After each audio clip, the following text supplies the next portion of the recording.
viewpoints expressed on The Edge are not necessarily those of this radio station, its staff, management, or other sponsors.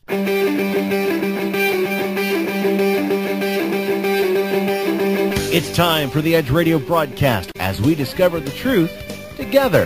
Within the continental U.S., call toll-free 1-800-996-9638. Or locally here in Indiana, 359-5593. That's toll-free 1-800-996-9638. Or locally at 359-5593. You can find out more about our guests and topics by logging on to The Edge's website, theedgeam.com. That's theedgeam.com.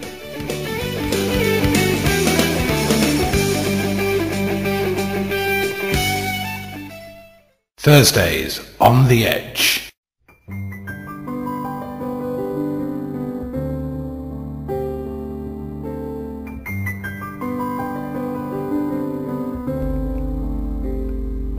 Is there a moral cataclysm because of our assumptions of truth? I suppose one has to understand the simplicity of truth before one makes these assumptions. Assumptions are based on opinion and belief structures. Therefore, truth must come into question if it is shrouded in the latter. Truth is undeniable and it cannot be questioned for the simple reason is that any truth is blatantly obvious. If a truth can be argued against, then surely it is not the truth. For example, when it rains the ground becomes wet. No one can argue against this because it is an undeniable fact. When the ground becomes saturated, it fills the reservoirs and ultimately sustains life. Symbolically speaking, let us say that the knowledge of the rain and its effect on the ground was a danger to a genocide agenda if it fell into the wrong hands, for example a mass population. If an elite few wanted to keep this knowledge for themselves, knowing that the lack of water in a mass population would eventually cause disease and starvation, they would shroud the basic truth with something very close to the facts and at the same time hide the truth of the vital importance of wet rain. In fact, the wet part might even be hidden within a locked vault.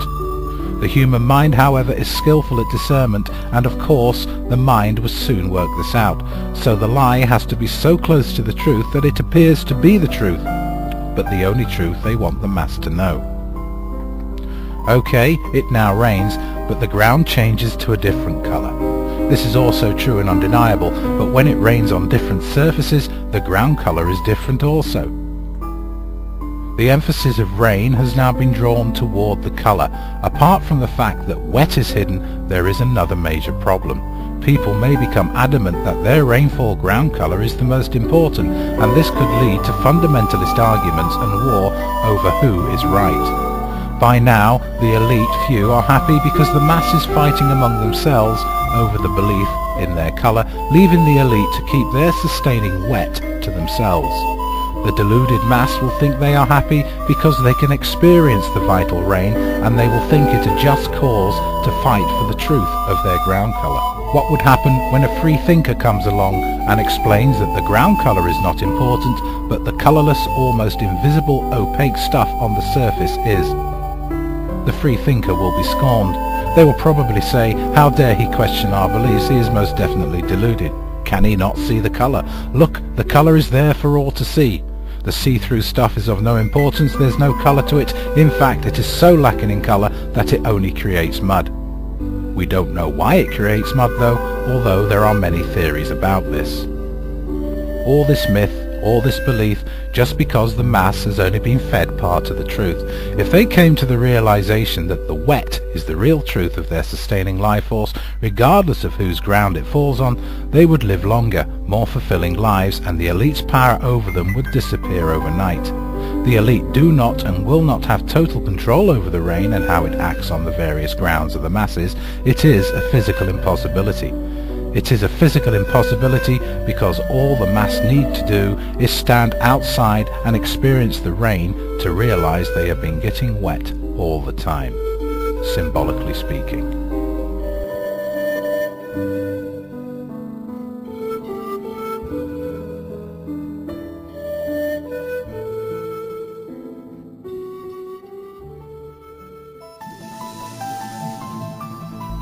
Hello, welcome to another Edges Thursday show. I'm Andy Radford, your host in the Edges UK studio.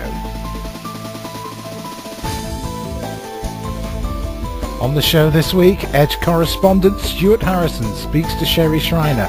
They discuss dumb basses, New World Order plans, the Ascended Master called Maitreya, and much, much more. Their discussion lasts for over 1 hour and 45 minutes, but due to the time constraints of this show, part 1 of the interview will be aired on the show, with the second part being available on the Thursday links page for you to listen to at your leisure. Also on the show, Edge correspondent Gina Romano interviews Derek Robinson. Derek is the coordinator of the organisation Freedom from Covert Harassment and Surveillance. Don't forget, the Thursday show is the show for the listener, and you can become involved by sending us your material.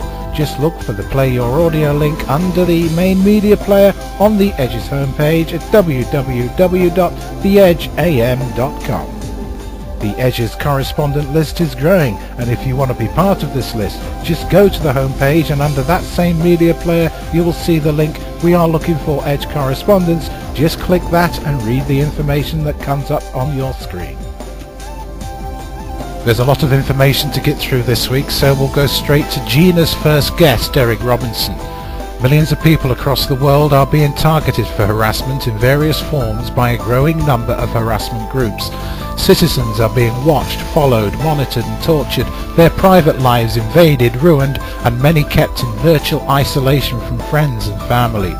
Freedom from Covert Harassment and Surveillance was formed to address these atrocities and seek justice for those who are victim of harassment group activities, which stem from corrupt government elements at all levels, certain defence contractors, corporations, as well as individuals and teams of private citizens. Here is Gina Romano speaking to Derek Robinson. Derek, can you begin by telling us what exactly is organized stalking? Organized stalking is stalking and harassment that is done to an individual by 2 or more persons or groups.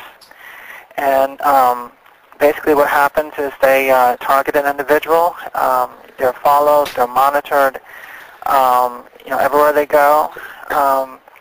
They're harassed in a variety of ways, both at home, at work, out in the community, whether they're shopping, or just in a variety of their activities. They try to be as intrusive as they possibly can. The goal is to eventually to isolate the target from other people and to control and ruin that person's life. And you are yourself a victim of this organized stalking? Yes, I'm a victim of the organized stalking. That is correct. And do you also suffer from electromagnetic harassment? Only in a sense of I'm electronically surveilled. I'm monitored 24/7. There's even thought monitoring that is going on. Every once in a while I will feel something, an ache or something. But it's mostly just the monitoring and surveillance activity. Can you tell us also what is exactly electromagnetic harassment? Well, electromagnetic harassment, there are victims in our organization who are attacked with various types of directed energy, and that can be sound.